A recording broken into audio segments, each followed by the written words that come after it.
First of all, good morning, everybody. Thank you so much for being here. I am super excited to visit your brokerage the first time. I haven't been out to this office before. You guys might realize that I'm one of the newer members of the training team over at the MLS. If you've been to any of our in-person trainings before, I haven't been around as long as Jason or Molly, 26 years combined experience with the MLS between the two of them. But I started with the MLS back in July, and I just wanted to do a little bit of an introduction. I have soft skills training background, and I'm coming over to tech and software because I am a nerd. I really like video games and building computers and doing stuff like that. But I promise I have been training all sorts of things for a very long time with names that you would recognize: Disney, ESPN, Hutchinson Automotive, for the past 7 years. So I'm going to make sure that you guys can understand what I'm talking about. And it won't be like a regular software training where you might hear a bunch of words that you don't understand and you just kind of nod along. That's not my style. But I am going to move the podium over here because I'm a little bit more, I like to move and talk as I talk to everybody. Just let me know if I'm in the way for anybody who can't see the screen in the back, and I'll move over to the side for you. But as we get started, of course, today we're talking about Skyslope. Skyslope is the newest partner product the MLS is bringing you guys, which means that Presidio doesn't have to keep paying for your accounts because the MLS already is. So that's fantastic. But if you guys have already been using Skyslope, the very first thing I want to go over is make sure that the email address that you have associated with the Skyslope account you want to continue to use is the same email address that the MLS has for you for contact information. So long as that is working, and so long as you have the same email address for both accounts, they will integrate seamlessly on the back end without you having to worry about a single thing. And that is really the big thing I want to get across to this room, since it seems that a lot of you are already using Skyslope. You don't want to lose any of the progress you were using. You don't want to have a second new account. We want to make sure it's as seamless a transition as possible. A little bit of housekeeping as I get started. Of course, I was just introducing myself, but we also have Molly, the director of training for the MLS. She's been with the MLS for about 6 years now, and she was with the Salt Lake Board of Realtors before that on their admin team for about 5 years. And then Jason Moakland's been with the MLS for 20 years, which, believe it or not, is not as long as I've been alive. And he is one of our unsung heroes of the training team. I always like to give him a shout out because everybody knows him from our support team. You guys have probably called in, emailed in, talked to Jason at some point if you've been in the industry for a little while. But Jason is also a trainer. And what a lot of people don't realize is that we offer one-on-one trainings. And that means your brokerage can sign up to have him come out and actually sit down face-to-face with people, or you can sign up for live virtual classes on Monday afternoons that he hosts every single week for a little 30-minute time slot where you can pick his brain, anything MLS or partner product related, and have his undivided attention for about 30 minutes. It's really, really useful. And as long as you're not afraid of a Zoom call, it's the easiest way to get a little bit more information on any of the topics MLS related that you need. You can always contact him or our support team for support team reasons. Monday through Friday, 8 to 5:30, with the exception of holidays, for example, will also be closed on Memorial Day. But if you ever need to contact our support team outside of hours, just send them an email and they'll get back to you as soon as they can in the morning. They're really quick about that. This is not a third-party IT team. They're not in another state or another country. They're not people that I don't personally know. They're Utah people in the MLS office, and this is all they do every day.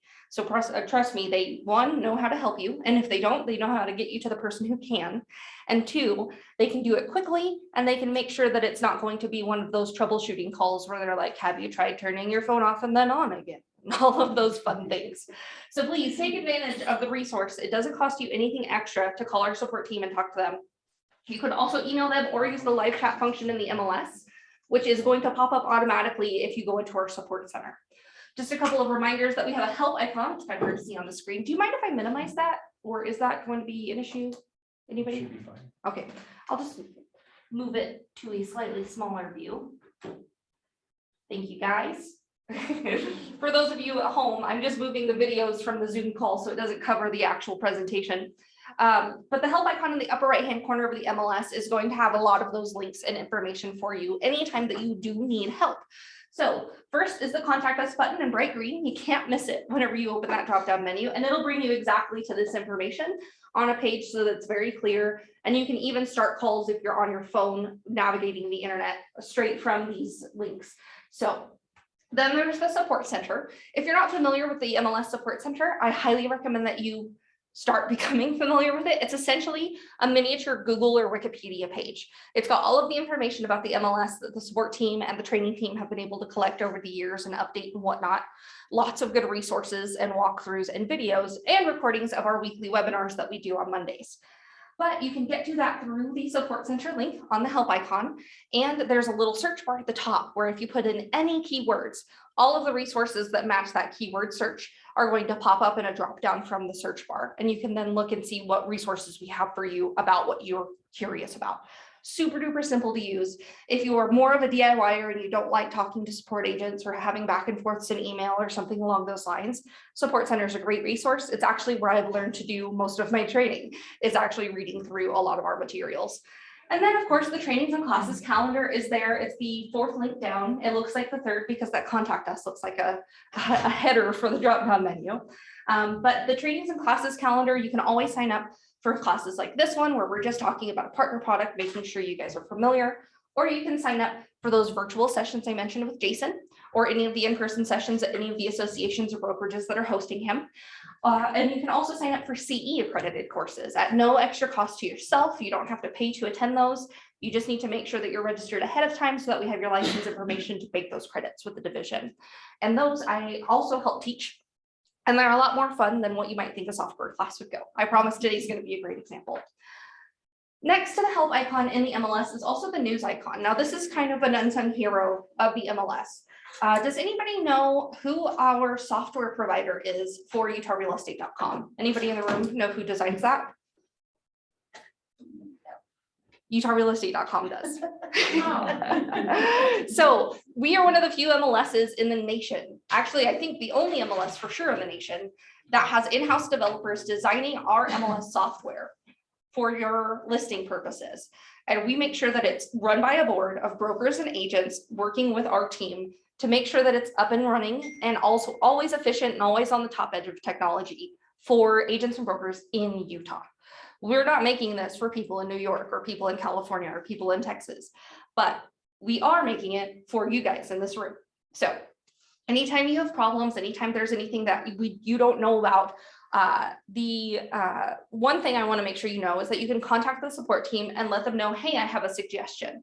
And they will actually get that to our developer team. We keep track of all the suggestions that we get. We write them down and we use kind of like almost like word clouds to see which ones are the really big ones that people are talking to us about that we need to implement and prioritize. So keep that in mind that we are ever changing, but because we are a software company, we also need to keep you guys updated on how to continue to use software when it changes. You guys probably are familiar with a couple of different websites that sometimes change their user interface or UI. If you're a techie and you know the language, they'll change it on you and they won't announce anything. And then you just kind of have to figure out, where did my photos of my grandbaby go? Where did my photos of my dog go? How do I update my status? How do I contact my friends? I don't know where all of this stuff moved. We're never going to do that to you and pull the rug out from under you. We want you guys to know how to use it. So the news icon, that's the entire purpose, is it's going to tell you what's about to update or what has recently updated anytime you get a notification like that. And they're always less than 2-minute reads, even if you're the slowest reader on the planet. The slowest reader I know is actually my father, and I have him test it for me. So he's just like, oh yeah, that took me 1 minute and 30 seconds to read. So we know that you guys' time is valuable. We don't want to waste it with a ton of new notifications. We know you have emails out the wazoo every single day, and everybody wants your attention. I want you guys' attention because you're fun to have the attention of. You're fun people. But this news icon, I promise, even if you have a ton of notifications, I invite you today, go ahead and click on it to clear it out and just pay attention to it moving forward so you know what changes are happening as you need to navigate them. Now, that is all I have for housekeeping. And now that we're on the subject of partner products, really today we're focusing on Skyslope, that final partner product. And before I jump over into the actual process, I want to just make sure everybody's aware that we're going to talk through Skyslope pretty quickly. I know I talk really fast. I was voted most likely to be an auctioneer in my high school graduating class. So, but I'll try and enunciate. I'll try and make sure everybody at home can hear me or whatever offices you might be joining us from. But the end goal is to get through as much information so you guys can familiarize yourselves with new items, new things, or nuances that you just weren't aware of or didn't know how to fully use. Because if I could get a just quick raise of hands, those of you at home don't have to participate because I can't see you right now, but raise of hands for people in this room. How many of you are actively using Skyslope, maybe at least on a weekly basis? So we've got this should be everybody. That's what I understand to be the norm for this office. I was actually at another Presidio office yesterday. I won't name which one, but no one in that room had been using Skyslope. And I had to train them up from the ground, even though Presidio offers that. Like I said, I'm not going to mention which office, not tattling. But a lot of the information that I brought to them, they had no idea was already part of a package that they already had access to, even before the MLS partnered with Skyslope. I almost said Presidio. We are already our partners, guys.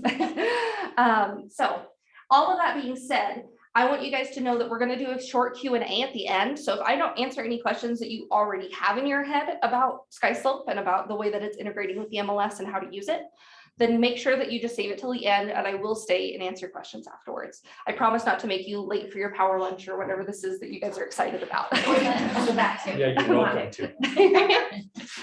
Okay, so first and foremost, I'm actually going to go over to the MLS. Now, has anybody in the room actually navigated to Skyslope from the MLS already? We have a couple of people. For those of you who aren't familiar with the process, it's super duper easy. We have what we in the industry call our single sign-on platform. We call it that because you don't need to use an extra email address or password or any login information. You can just click on the links to any of our partner products over here on the left-hand side, and it'll open you right up and sign you right in. The difference with Skyslope is that the first time you're signing in from the MLS, it's going to walk you through a couple of different questions. Now, I'm not super familiar with how it works with people with already existing accounts. If you want to keep logging in the way you have been from the Skyslope dashboard, that is completely okay. And you can keep doing that and it'll still integrate as long as you have the same email address. Now, if you're logging in for any reason for the first time to Skyslope, you're going to see a couple of different screens here that show you the process. I can't go through it live because of course I've been testing the accounts and showing people these demonstrations, but I took screenshots whenever we were going through.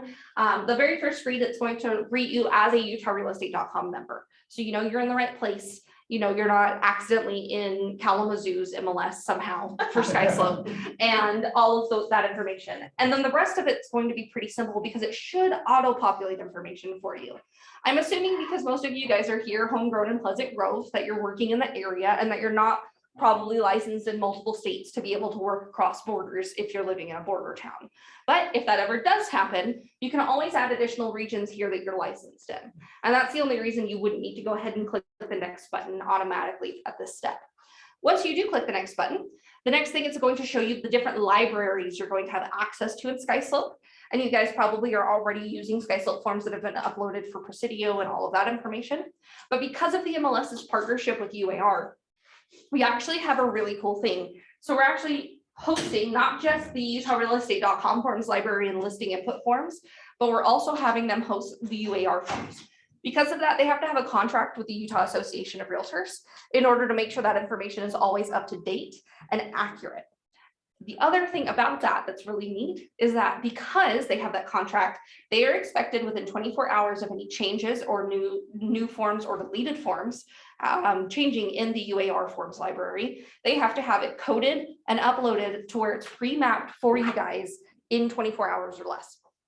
This is amazing because that means you don't have to go through and design how to fill out every single UAR form. It's all going to be pre-mapped and pre-coded for you, and you can always, as long as the form's been out for at least 24 hours, you can always count on it being up to date. So it's really, really useful.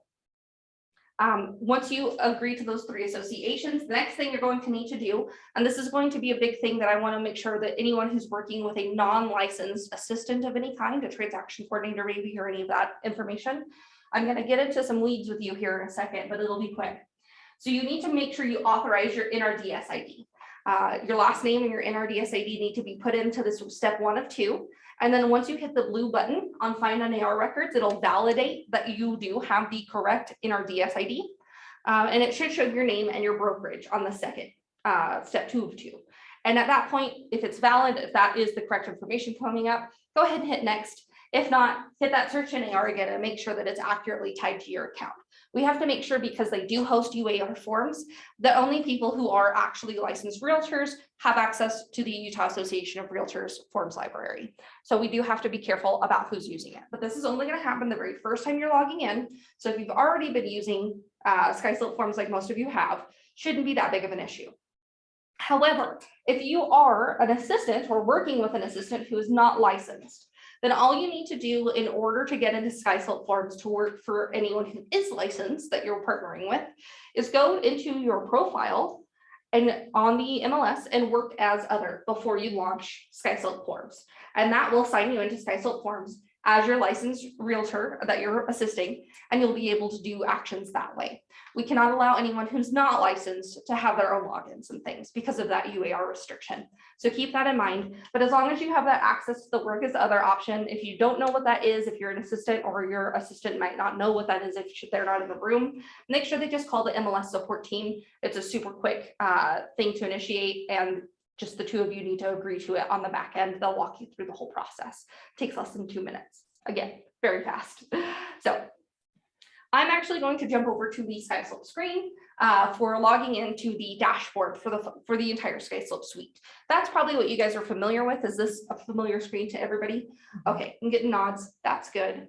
So I'm just going to go ahead and sign into our test account here. It says Molly. I'm not Molly, just a reminder, but we share a test account. And it looks like Skyslope's login is giving me trouble. So let me try that one more time. Technical issues, you gotta love doing this live. So I'm just logging into the Skyslope suite, the actual login process for their product. And look, it signed me in automatically. I didn't even have to put my password and everything in again. That's nice. So from this dashboard, in order to get to the Skyslope forms dashboard, all you need to do is navigate up to your waffle icon in the top right. And that waffle icon, it says apps next to it. I call everything the way that it looks like in food. So I apologize if I make anybody hungry. I know it's almost lunchtime. That apps logo, the 9 squares, is going to have all of the different Skyslope products that you have access to. So once you open that up, you should see options to switch to forms or DigiSign from here. And we're going to start out in the forms dashboard. So I am not a Skyslope suite expert, unfortunately. I am an expert in teaching you guys how to use Skyslope forms and Skyslope DigiSign. So that's what I'm here to talk to you guys about today. I unfortunately can't speak to the dashboard any more than that. But from here, you should see a greeting that says good morning, good afternoon, good evening, whatever time of day. You know, if it's 1 a.m., it's like, go back to bed. Go back to bed, Melody. You're up too late. Gotta close though, right? So you're going to see a list of your files. You have all of the files that you've created and all of the files that you've archived in another tab. Files that are archived are there for you to be able to remove from the archive in order to access those forms again if you ever need to. Other than that, they cannot really be opened, but they can be downloaded. The files are live and editable. And this is what's really great. This is how you kind of imagine it in your head. A file in the jargon from Skyslope is essentially a digital version of a hanging file folder, those big flat ones, right? That can carry way too many forms in them and take up your desk space and do all of that. So that's going to be what we consider a file, is just a digital version of those. And there's a new one for every transaction record. So if you're working with a client that you've worked with 100 times before, they're an investor, they're always buying and selling, then you're not going to be using the same file for all of their different transactions. You need a different file for each one to keep the transactions separated. So in order to do that, you'll just create files, which we'll walk through that process here in a little bit, and make sure that all of those are labeled accordingly so that you know which transaction for that client, for that property it's about. If you have filing naming mechanisms that you're already super duper used to, I'm weird. I really like to put like military time and date and everything, like whole bunch of coded numbers that look like nonsense. So I know exactly when the file was started. And that's what I would do for today. And I'll show you that example. But as you name your files, just make sure you can tell the difference if the same customer happens to do 2 different transactions with you. Of course, you want your customers to come back and keep working with you. So set yourself up for success. Make sure that you know it was this customer, this property, this date kind of a thing in the file name, or just make sure you know it's transaction number 1 or something along those lines. In order to get set up for success, you really need to be using templates. And in order to make the most of those templates, you need to have them set up before you need to use the templates ahead of time. So I'm actually going to jump over to the templates section in a second. But the other thing that Skyslope is really, really great about is the autofill stuff that it runs for you. So you don't have to type in the same things over and over and over again. And that's part of the template process as well. So before we navigate over to that, I'm actually going to go over here and click on the username dropdown. Essentially, it should say your first last name there. And I'm going to go to the user profile. Now from here, I can switch to the associations tab and update any associations I need to access libraries for that I'm licensed at. So that means that as you travel across life, if you ever move out of Utah, which hopefully for the sake of this brokerage, you stay here, you're all awesome people. But if you do move for any reason, if you move to California or Texas or New York, you can see if Skyslope's already working with that particular area and get the library access just using your license number once you're licensed in that state. And that is all you need to do is just search for the association down here. Their license, they are working with a ton of different associations across the nation, and you can have access to that forms library just like that without having to do a whole lot of jumping through hoops and red tape. So simple as just already having your license in that area. But your profile information is going to have your personal information and your professional information. Your personal information, of course, is going to be your name, your contact info, and your license. All of that information is pretty straightforward. You just fill out the information. There is one box here that says agent MLS code. The MLS partnering with Skyslope means that you do not need to fill in that box because we're doing it for you on the back end with those matching emails. So you don't have to put anything where it says MLS code. The same thing applies when you go down to the professional information. Once you fill in all of your brokerage information and where you're licensed at, that brokerage MLS code can stay blank. You don't need to worry about it. It's already integrated with our MLS and you don't have to put that in for it to autofill in the background. So the way that this works is because I have this information filled out or being kept updated. Whenever I fill out forms, it already knows my name is Molly. It already knows my phone number is 555-555-5555. It already knows that I work for the Anasazi Realty brokerage, which is a fake brokerage because I'm not a real realtor. But all of that information is going to autofill in the forms where that information is required because it's already mapped on all my UAR and UtahRealEstate.com forms.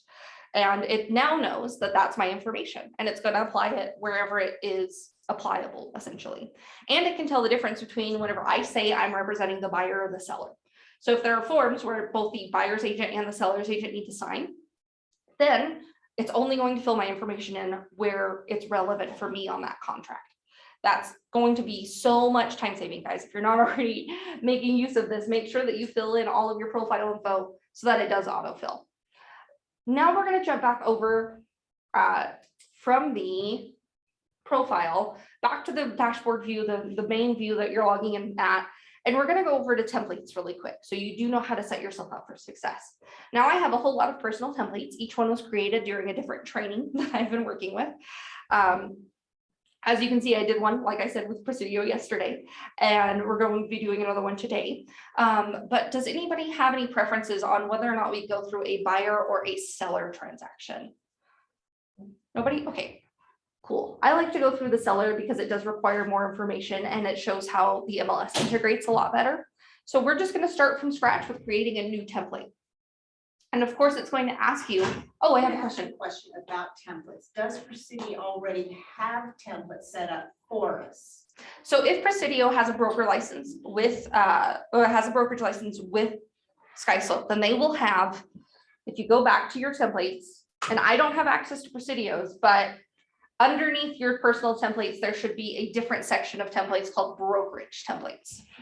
So if you're following along with me, you should be able to see that right now if it's in there already. If not, then just talk to your broker and make sure that that's something that they start uploading so that you have access to it. That way, any forms that would apply to all of you filled out with that pre-information the same way, you can go ahead and have that filled out for you ahead of time.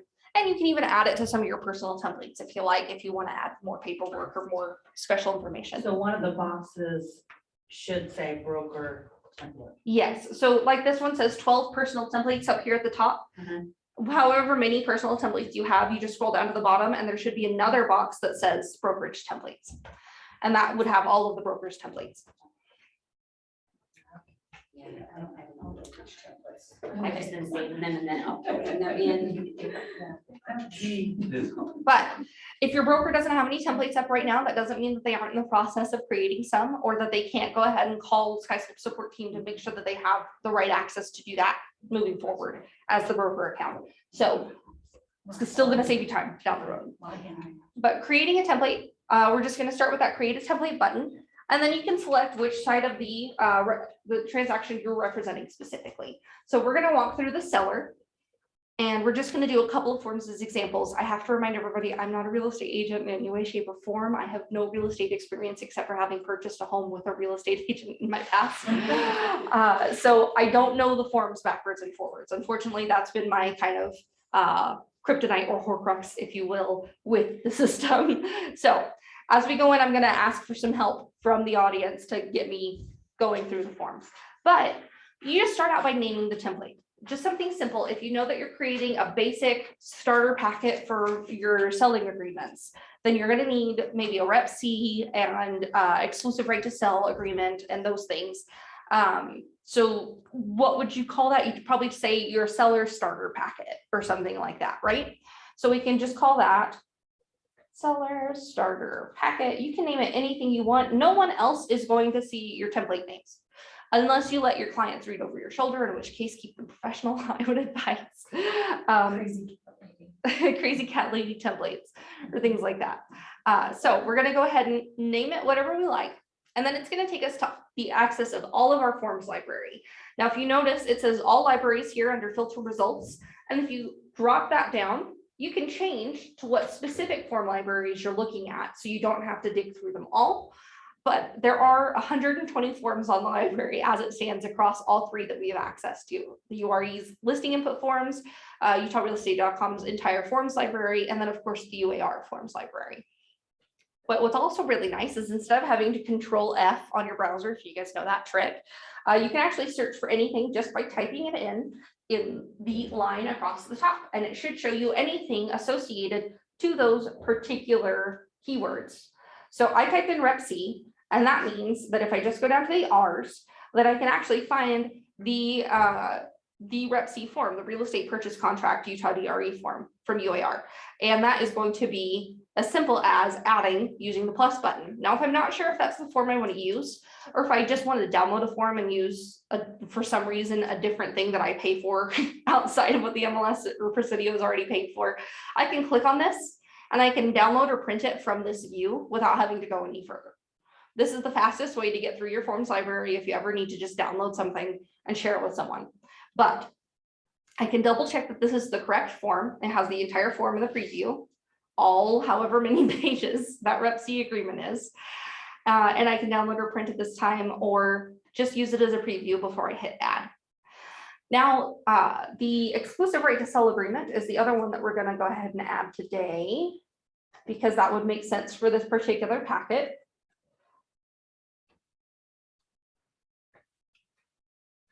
So now we have all of our exclusive right to sell agreement addendums, our cancellation, and our exclusive right to sell agreement down there at the bottom.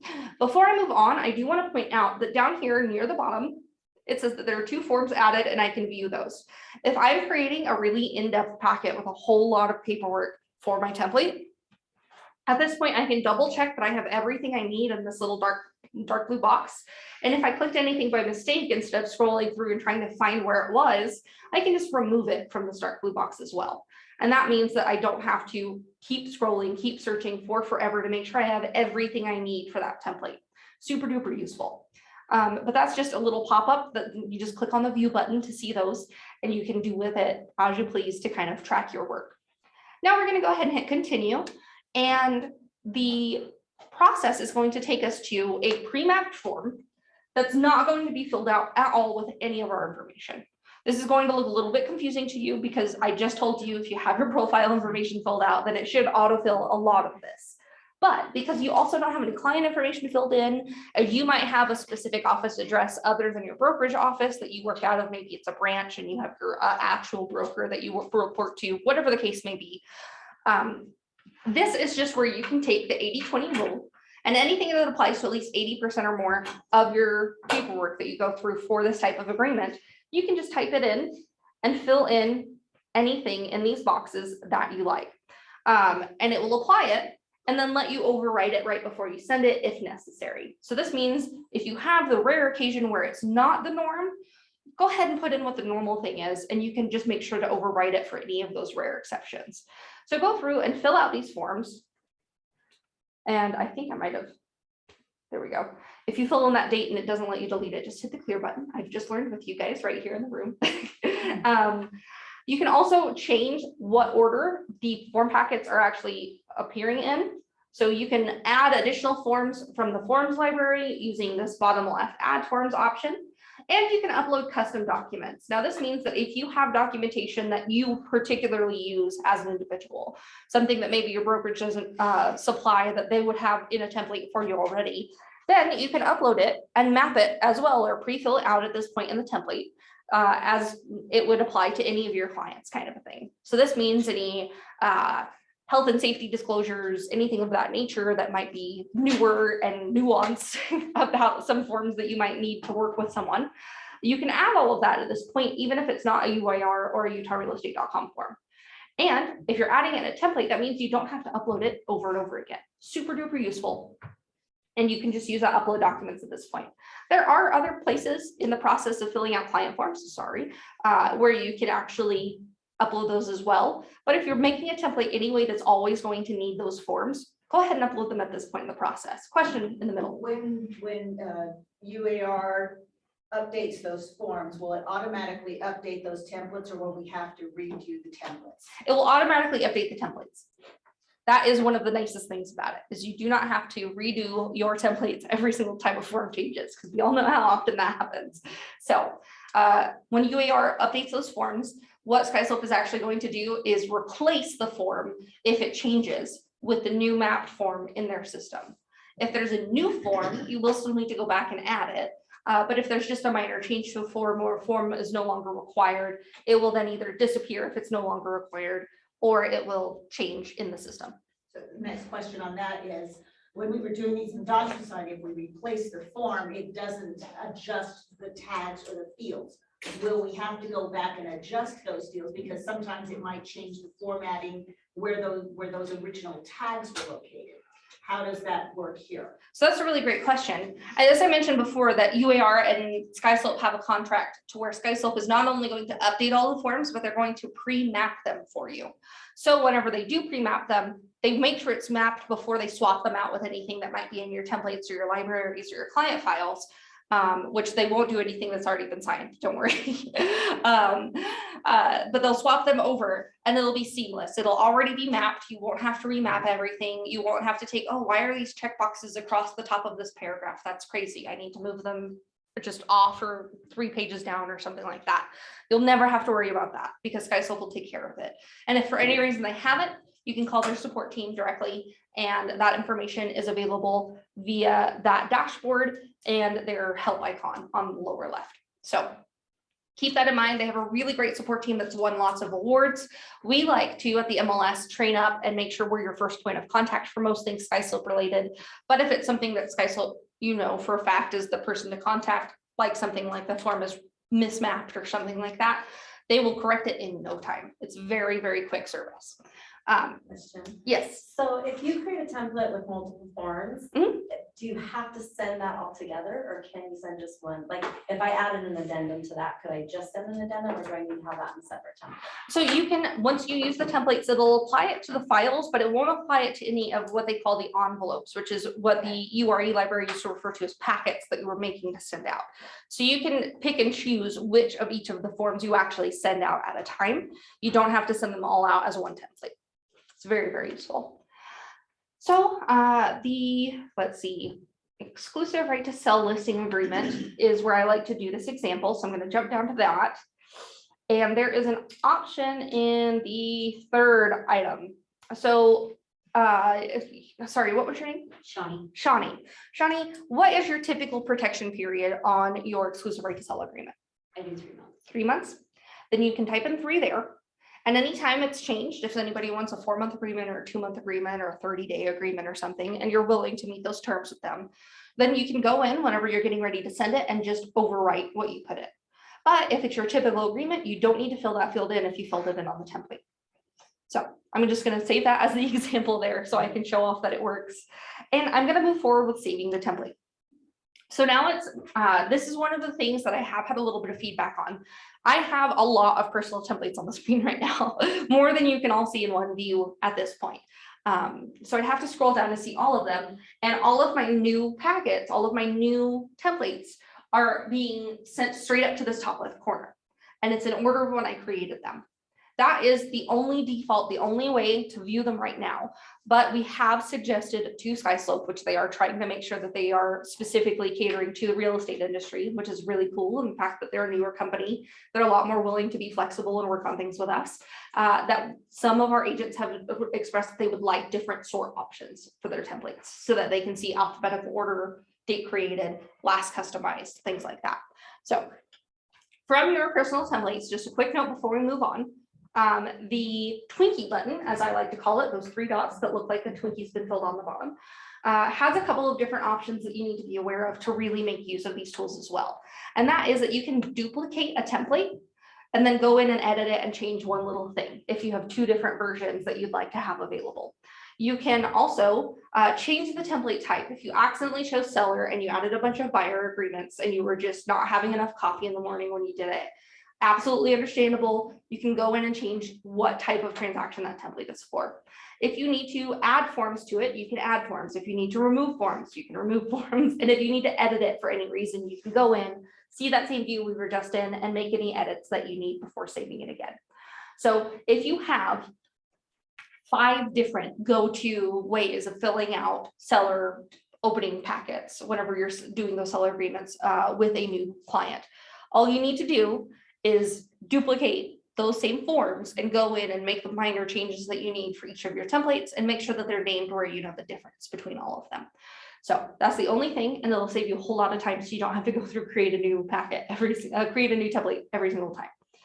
So that is the templates process. Any questions so far on that? Okay, so back to the files page. Now we're going to go through the process of creating a new file. Before I get started, I do want to remind everybody that none of the files that you create will ever be deleted. Ever. Once you create them, they are in the system, and the only way to get them out of your files view is to archive them, which your archive is unlimited in information and access. It's hosted by Skyslope on their cloud for you. And because it's paid for by the MLS, and also I guess Presidio offers it to their agents as well, you do not have to worry about not being able to access the cloud library for your forms from previous transactions at any time because you might have come delinquent on your payments for whatever. Skyslope is just going to host these in permanence until they either shut down or until you ask them to no longer host specifically your forms. And at that point in the system, if they do ever shut down, or if you do ever ask them to do that, what they'll do is they'll actually do what they call a document purge, where they have you sign that they're going to stop hosting them. And then they send you a download of all of the forms that you've ever had, basically.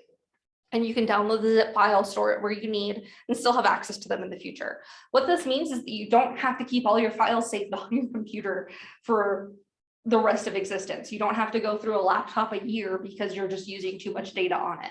You can host everything on the cloud through Skyslope, and they will just keep hosting it for you. So even if you stop working in Utah, you can move to California and start working with a different MLS and do whatever. But if you need a form from a previous transaction because of some legalese that came up and they need to overview it or review the certificates on it, you can just reach out to Skyslope and they will send you that form, even if you don't have access to your MLS account anymore. So long as you can verify you are the agent and you are the same person with the personal information and that NRDS ID that we had originally, they will provide it to you. Super duper useful. So keep that in mind. But whenever we create a new file, it's going to start out with a very basic bare minimum information kind of go.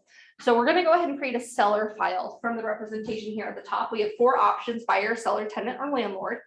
And that seller template that we're going to use is going to be available once we select this down at the bottom of the process, because we did indicate that it was a template for the seller transactions.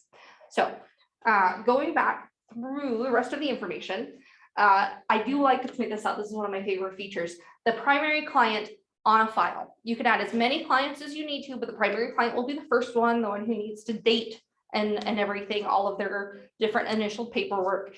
But if your client is a company, trust, or other entity, just check that box that says so. And you can make it the organization name and then the representative's name and contact info. And that's super duper useful. And there's not a limit to how many that you can add to a file. And that means that there's also not a limit to how many company, trust, or other entities are on a file. This has been a super saver for a lot of real estate agents that work in rural areas where their family land has been passed down for generations.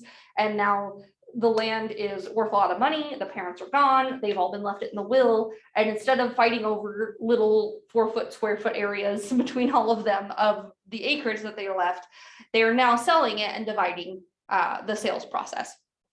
So I had one client who was like, how many people can sign these? Because I'm working on a paperwork trail right now where I have 17 clients that need to sign all of the paperwork. And guess what? Skyslope will let them do it. Skyslope will walk them through it, make it e-signature, make it really, really seamless for them. They just have to add all of those clients and information at the beginning of the process. So whatever the case may be, however many people you need on these forms, however complicated it gets, Skyslope has your back.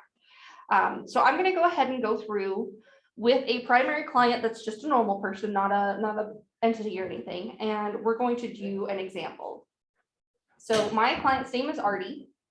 Artie is one of my favorite go-to clients, but he is selling the property that I recently that I just a few years ago set him up with. But now he's engaged and he wants to make sure as he sells the property that his fiance is co-signing on all the paperwork. His fiance, Anne, is a really chill, cool woman, but she also doesn't really trust technology. So she doesn't have her own email address. So in order to e-sign, she's willing to agree to e-sign and get on a computer and sign all the paperwork to make things easier and to save some trees, but she doesn't want to have to create an email account in order to do that. So she's going to use Artie's. And I can put in Artie's email address in her contact information, no problem. And they can still both sign from his email account so long as they're opening the email address to them individually. So that means that she can still sign as Anne from the email that she got in Artie's inbox. And that's not going to throw up any errors and say, oh, this is already a contact info, you can't use that one again. So that's super duper useful. Even with 17 people, they can all use the same address. I hope they're not, but they can. And then you can add as many additional contacts on the file as you need. At this point in the process, I would absolutely just make sure you're adding actual clients, because this is going to be the client info in that section. And then anyone else you need to add, maybe a transaction coordinator or a co-agent or an assistant or something like that, you add after the file's already created, and I'll show you how. Now, does anybody have a recent listing that I could use the MLS data from that they posted? Do you have one? Anybody recently listed a piece of property? I just need the MLS number if you do.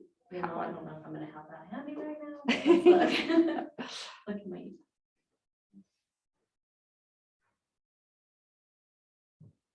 Just needs to be in the I know, active sorry, status. I would have been. Let me Oh, go to MLS. 1806. That works. Go. 1806410. 410. So I clicked on that import MLS data and it searched the MLS, and it looks like you're talking about an Orem property here. This looks correct. So then I just click on that, make sure it's the one I've selected, and I hit import. That means as I type, it's going to search the MLS for all of the different MLS numbers that start with the same, so I don't have to have the entire thing written out perfectly. Maybe my handwriting was kind of bad the day that I wrote the note to myself or something like that. But I can search through and see which one is my listing.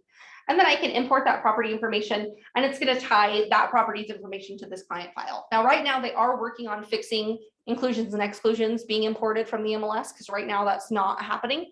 But in the future, we do plan to have that option available. But it'll keep you from having to copy paste the address from the MLS over back and forth, save you a little bit of time there.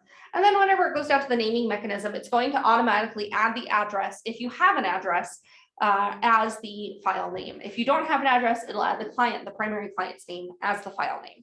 But you can customize it to whatever you like. Remember, you want to make sure that it's specific to each transaction. So if I wanted to, I could put in RD official to make sure that his name is also associated with this. And then I could put in the date, 5/05/2022, and that'll help me remember when I started this transaction and which transaction it specifically is. But you can always just start out with your address or your primary client name if you like, or start from scratch in the custom box. Now, as I scroll down, all of my seller templates are going to be available down here at the bottom, and I can choose one or more by clicking on the different checkboxes. And let's say that I wanted to add this one as well, or this one. I should be able to add one at a time at this point to get started. And then once I'm in the file, I can actually add additional templates as well. And I don't have to use all of the forms that are associated with the file every single time I create a packet. I can pick and choose. We'll walk through that process. But we'll start with the seller template we just created and then hit create. That is one of the reasons that you might want to pay attention whenever you're creating the templates as to whether or not they're seller or buyer or other will also always show up. If you do want to create templates for creating things that are non-real estate related, Skyslope does advertise that you can absolutely fill out your kids' field trip permission slip forms using their e-sign technology with DigiSign. You just upload it as a miscellaneous template and you're good to go. So doing that, I'm just going to hit create.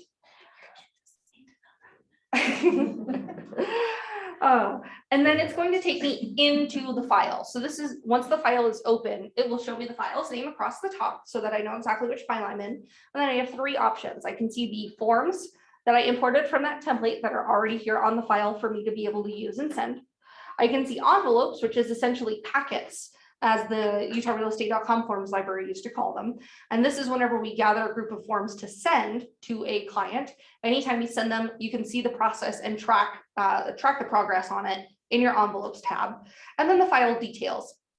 File details is really useful right off the bat because I can scroll down and add additional contact information for my clients. If they have a different mailing address than what the MLS number is that I need to keep in mind because they've moved to a new house already or something along those lines, I can add additional contact information here. And I can add additional contacts. So this is the point where I would add a transaction coordinator or a co-agent or the receptionist to make sure all of my spelling is accurate on all of my forms from the brokerage, or whoever it is that needs to oversee all of this paperwork. I can add anyone. And I just choose role. So if I need to add an additional buyer, a seller, escrow, title, and loan officers, maybe the buyer or seller's agent on the other side of the transaction, or I can select other for things like assistants and transaction coordinators. Do you know how to save that for multiple files? Like I use the same title person. How do I save the same? Because I always have to re-enter. So I'm not super familiar, Okay. but I do know that it's from the Skyslope Suite dashboard that Okay. you can do that. Okay. So if you reach out to Skyslope support team, they can walk you through it. Play around so I figure it out. Okay, so you just make sure that you create the appropriate default action required. You can always change this whenever you're sending out the forms. But let's just say that my transaction coordinator needs to receive a copy. And they are going to be super creative in their naming mechanism. And we're just going to send this over to, let's see, I'm just going to put in my own email address for simplicity purposes. And now they're going to receive a copy of all of the signed documents at the end of the transaction so they can keep tabs on it that way. And also if they sign in as me on the MLS and work as other kind of a thing, they can also check the progress as they need to from that envelopes section on the file. So first and foremost, I want to go over to forms and I want to select one or more of these forms that I have available. Now, this is the question that we talked about earlier, someone had.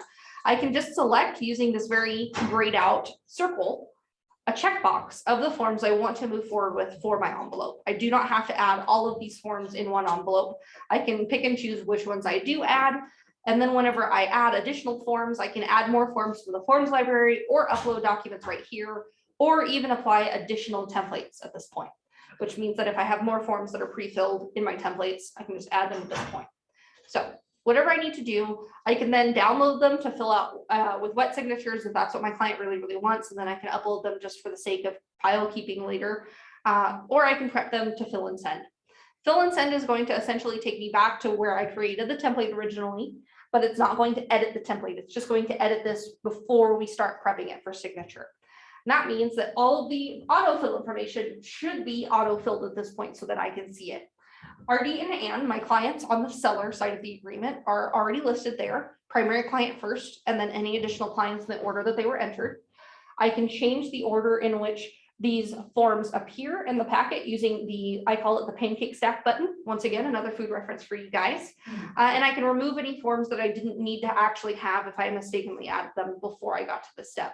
Then I can add additional forms from the library as well, but I cannot upload custom forms at this point. I would need to do that from the actual file view before.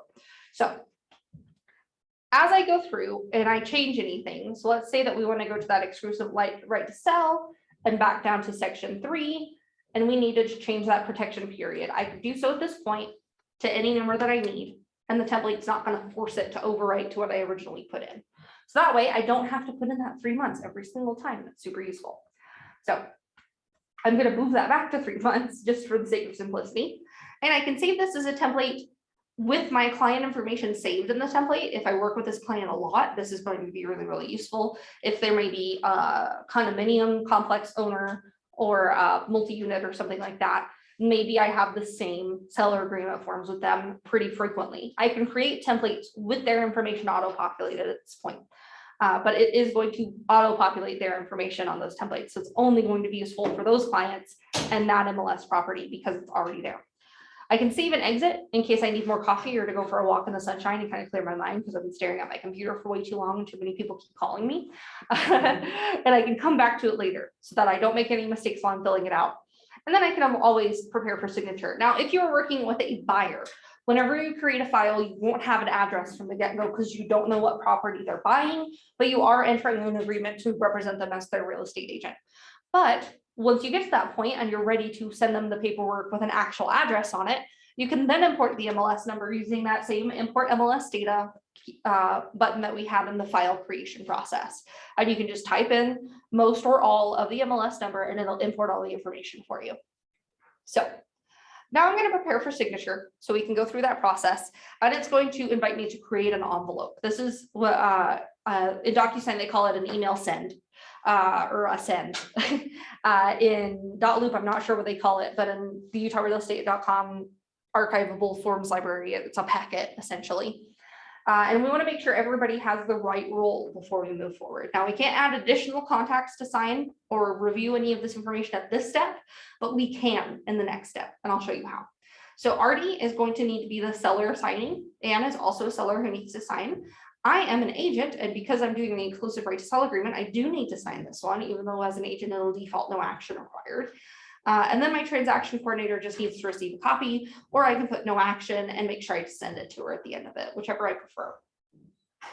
And then I'm going to hit next. And it takes me straight in, and you'll see the logo change to DigiSign, Skyslope DigiSign, their e-signature platform. I didn't have to download and upload anything. It just takes it straight from the file and into the new system. And makes it very, very seamless. It's like Skyslope is one thing instead of 3 things. It's really, really useful.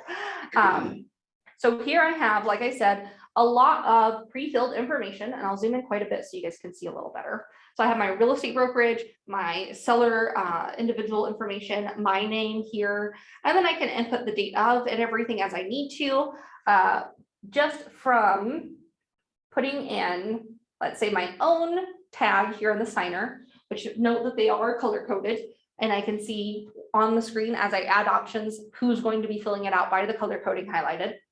And I'm going to put in, let's say, a date text for that line probably on this day. And I can just put in the text and make it read only if I don't want anyone to have to edit it. Or I can put in a field that I have to fill out and not make it read only so that I actually have to go in and fill it at that point in the process. And then I just need to make sure that whoever is assigned to it is actually going to be, oh, they're having a bug. That should be dark blue because I'm adding it under my name. Weird. But yes, it will color coordinate everything and I can add those text boxes as I need. What's really, really nice is that as I go through all of this different information, note that at the bottom of the pages, it does show the seller's initials and the date already pre-mapped. And a lot of these forms will be pre-mapped at those purposes, as well as Skyslope can really manage. Now, they're not real estate agents themselves, so remember, cut them a little bit of slack, but anything that needs to be corrected, you can always bring to our attention or their attention, and we'll make sure it gets fixed. But Artie, being the primary client, is the first initialer and the person who needs to put the date in. And then Anne, being the second one, is the second initialer. It looks like this is handwritten initials already, but don't be alarmed. As long as it's highlighted in the colors that you see, it's not pre-filled. It's just showing you what it might look like when it's filled out. And then of course the date, month, day, year format. And if you want to change that to be the date and time, you don't have to put time and date. You can remove the date and replace it with an actual time field here, which starts out super small, but is the month, date, year, and then time of day. So you don't need to add both because it would be redundant essentially. Also, if you don't care so much to see the time of day on the forms, visibly on the forms, the certificate will obviously track that information for you as people sign it. So if you just want to keep the date, also completely fine. But if you want it available and visible for your records so you can point it out, obviously without downloading the certificate, you can always put those on your forms. Now, adding things like, oh, so did you have a question? Yeah, probably the biggest thing, and I might be jumping ahead, is the checkbox. Yes. And I found over and over again, I double, triple checked that it's been checked. I send them the form, I get it back, and the check mark's not there. And I've had that called out a lot. And that is something that I've had a lot of agents bring to me. But if you do it this way, and I'll even demonstrate it as the first signer in a little bit, I'm going to assign these to myself as the agent, and I'm going to make sure I'm the first person who receives my packets because that's best practice, that I just have everything I need to fill out filled out first. And that way, if I catch any mistakes that I made before I send it on to my clients, I can cancel the whole send and I can fix it. That being said, I'm going to assign these to myself, choose by name from that drop-down list, and then I'm going to choose check boxes, and we'll look at option D here where it says to disclose the MLS, disclose to the MLS the square footage and everything. These are checkbox options that I need to have pre-filled probably for my client because they won't know what they're talking about. So I'll go ahead and add some checkboxes here just by adding a little field there, and that's 1, 2, 3, 4 different checkboxes. And I need to select at most one, right? So it's going to put them in a column first. Then I'm going to say select at most one, so that we're not selecting all of them separately. And then I need to make sure when I click in one, that I just drag it over to where that checkbox needs to be.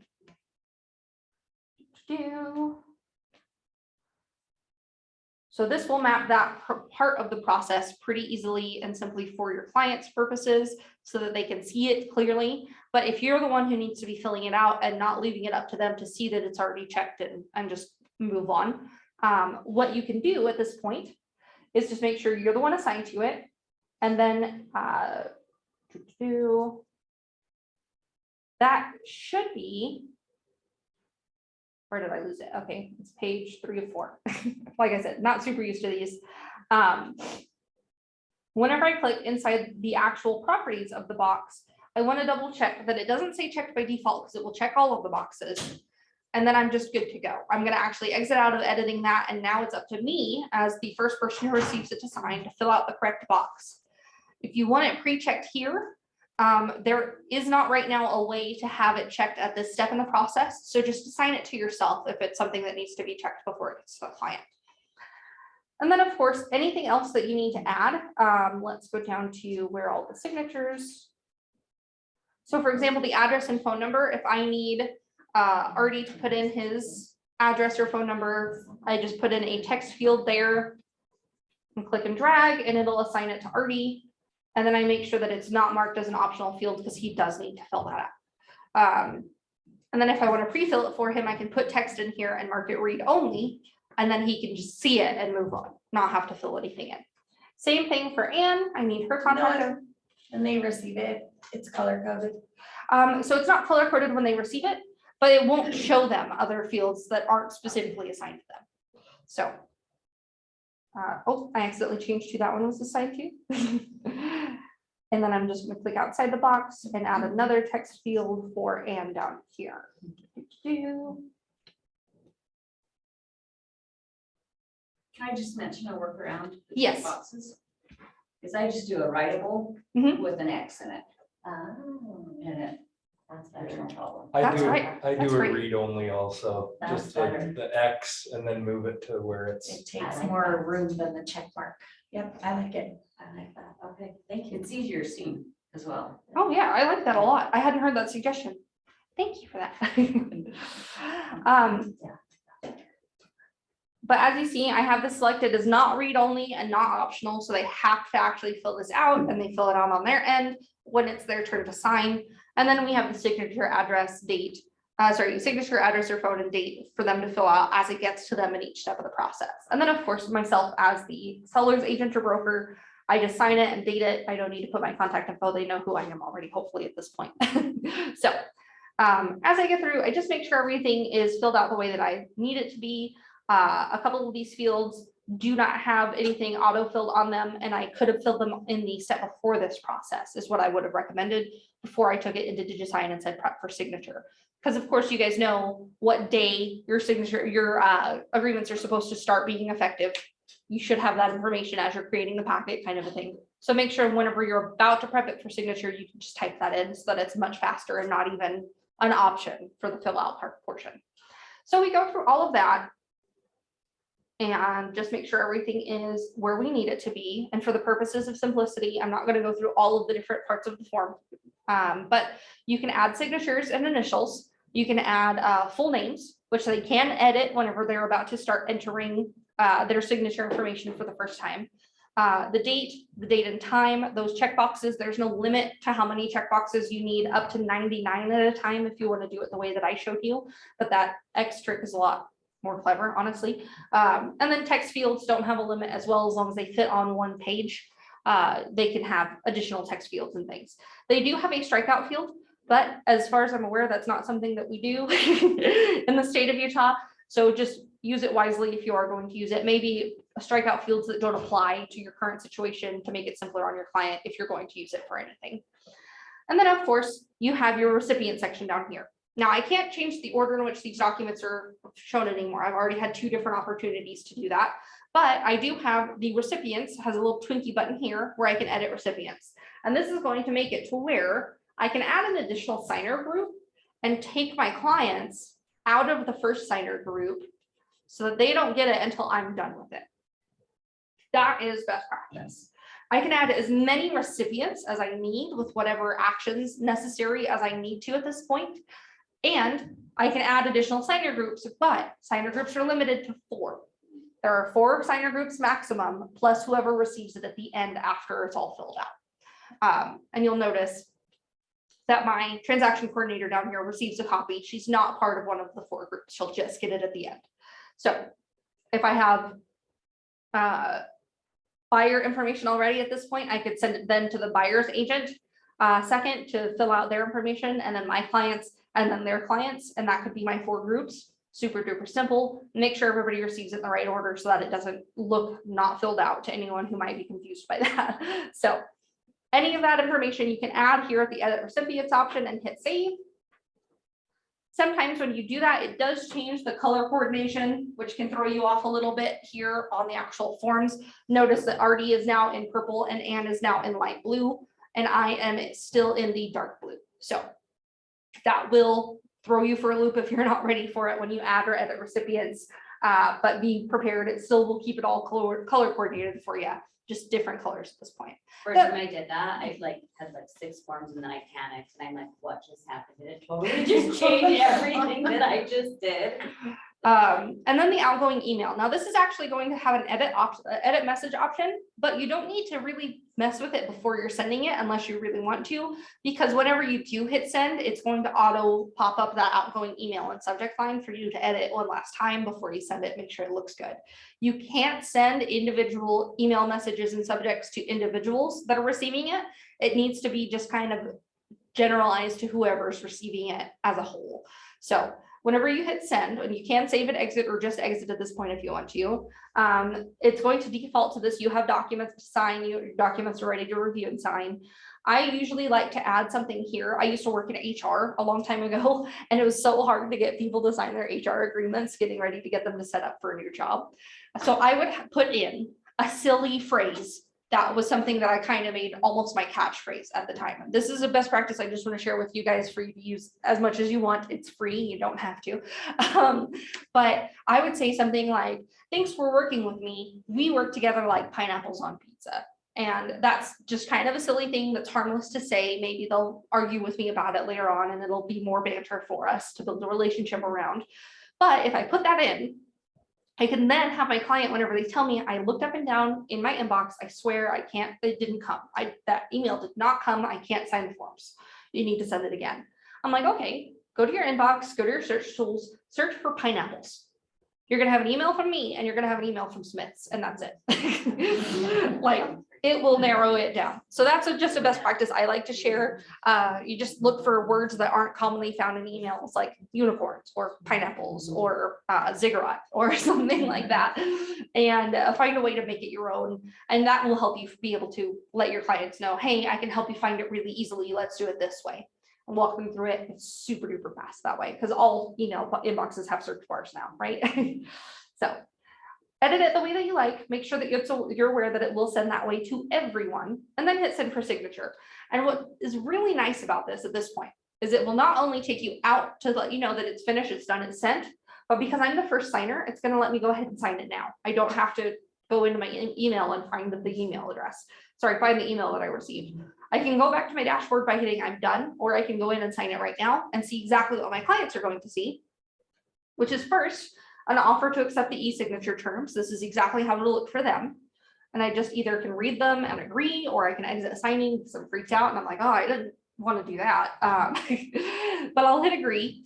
And then it just starts you at the very top. And once they hit the start button, it will take them through the different steps of the process that are all of the fields assigned to them, and all of the fields that are required can be highlighted down here in the, oh, this is gonna block me a little bit, just moving my Zoom tools for those of you not in the room. This will not let me finish signing until all the required fields are filled out. So if I hit start, it will first take me to those checkboxes where I just say that, let's say it's the county records that I'm using, super duper reliable. And then I hit next, and it takes me to my signature line, because those are the only fields I have assigned to myself on this particular document. I can still scroll through and double check everything's pre-filled for my clients before I send it on to them. But whenever I click on that particular box, I'm going to hit that required field. It's going to let me either choose a style for how to sign it and initial it, or change my name if it's not correct, change my initials if they're not correct, and then draw on the signature if I want to as well. I have a touchscreen computer and it's just as easy as using it on a phone, but I will say if their finger or their stylus leaves the box, it stops tracking it. So make sure they just keep it small in the box for the sake of that. And you can just boop, boop, boop, boop, boop, boop, boop, boop, boop, boop, boop, and do. And then I just scroll down and hit use the signature, and it will apply that to all of my signature fields as I agree to each one. So I have my actual signature there now, or I can use one of the pre-done fonts. Signing actions down here are going to allow them to download the PDF if they want to unsigned, to download the individual PDFs of all the different sets of forms that I've sent them, or to exit the signing process without finishing signing because they're just not ready to sign it yet. Maybe they need their cousin who's a lawyer to look over it or something like that before they get into any agreements that they didn't take the time to read. So whatever the case may be, they can do all of that from the bottom left options. And then because I've done all the required fields, I can now go to the finish signing process. Here's another thing I like to call out. There's a silly GIF at the end that will say, thanks for your autograph, all signed. If I reference that whenever I'm talking to my clients, whenever they're saying, oh yeah, I filled it out, all the paperwork's done, and I can see in my dashboard that it's not, I just be like, oh, isn't it so silly how it asked for your how it said thank you for your autograph at the end? And if they have no idea what I'm talking about, then I can just be like, oh, you must have not actually hit finish signing. at the bottom after you filled everything out. So let's go through it together. I'll show you, no big deal. People do that all the time. And we walk through it and they actually fill it out right there with me at that time. So I can download the signed documents. I can download them as single or individual PDFs. And then I can hit I'm done, or I can just go back and view the PDF host of the signed documents. If I hit I'm done, because I'm a Skyslope user, it'll take me back to my file for this particular client in transaction and actually take me straight to the envelopes tracking page. So I can see that 1 of 4 people that need to do something with this have done something with it. So that way I know if Ann and Artie say that they've signed it and it still says 1 of 4, not correct. Somebody's tripping up. Then I can also see things like the certificate to see what the view history is, when people logged in, from what IP addresses, all of that stuff for legal purposes. I can resend the envelope if they still can't find it in their box for whatever reason. I can cancel signing if I just need to start from scratch because I messed something up. All of that is available. Yes. Does it show who signed it and who hasn't? It You used to will, be able to hover and it would show who signed, or it would say. so it's not showing that for me now. And if I click on it, it just shows me a preview of what's been signed so far. If you go into view certificate, sometimes that's where it is. Yeah, so Yeah. view history should have it for sure. Yeah, so Okay, there we it go. shows that no one signed it. And then did we have any other questions so far about, oh, I accidentally went out of it. Any other questions about sending packets so far? Okay, do we have any questions so far about just Skyslope in general? I'm here to answer your forms and DigiSign questions at least. And that includes anybody who's on the call with us. Feel free to either type in the chat or unmute your mic and ask us any questions you need. Super awesome information. Thank you. Okay, I hope it was useful. I know that you guys are already using Skyslope, so that I was kind of worried I was going to be redundant on a couple of things. But remember that the MLS, we really want to be your first point of contact for any support with this. Our support team or training team fully trained up on forms and DigiSign now. Anybody that you call for help should be able to walk you through stuff. So if you ever have any questions as you go through your form processes, feel free to reach out to us and do whatever you need. And then if we need to escalate it to Skyslope, we will absolutely send it over to their team. But if it's just something that you're not figuring out how to work, MLS can help you out with that. And it's, remember, no charge. We're here for you.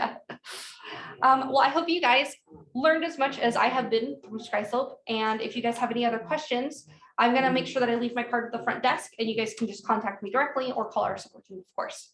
Thank you so much. Thank Thank you. Here you are. I've been around, I have you. yeah. Okay, any questions, thoughts about this? Anybody still using Dotloop? Yeah, we have an office that uses Dotloop. I can't get them to change. So, change. That's how it is. Randy, He looks just the right at people. him. Change. Randy, I won't call your office out, okay? Not this time. All right, Skyslope's great. Been using it for years and years and years. It's time to change if you're still using DigiSign, DocuSign, whatever, because it's a free service, you know, for us. And it's the way the MLS is going, so you might as well get on board with it and go through the growing pains of getting it down. Now, a lot of the templates that she described, you guys creating on your own, we have those already created per branch. So you can use our templates or you can create your own templates and stuff like that. Are you, where they had the templates that you could create your own, I noticed that underneath it, we didn't have them that were like already pre-mapped. Do you know what I'm saying? Mhm. Like how the URE ones are, so you can just pull them in. Like I have to physically save and upload it. Are Right. we working on that? Like, No. we're not gonna do that. We're not working on it, I can tell you that, Okay. because I don't know anything about it. I Okay. would. It So, just makes it easier to pull it all over. yeah, absolutely. Yeah, Okay, we have the office Okay. documents, but I haven't seen Yeah. where it's an office Right. template yet. right. Yeah, so per account, you can do your own. Yeah. Yeah. Yeah. Okay. Any thoughts, questions, anything? It's awesome. All right, thanks for being here. Thanks, everybody online. Great to see Moab out there. Randy, you missed a great meeting today downtown.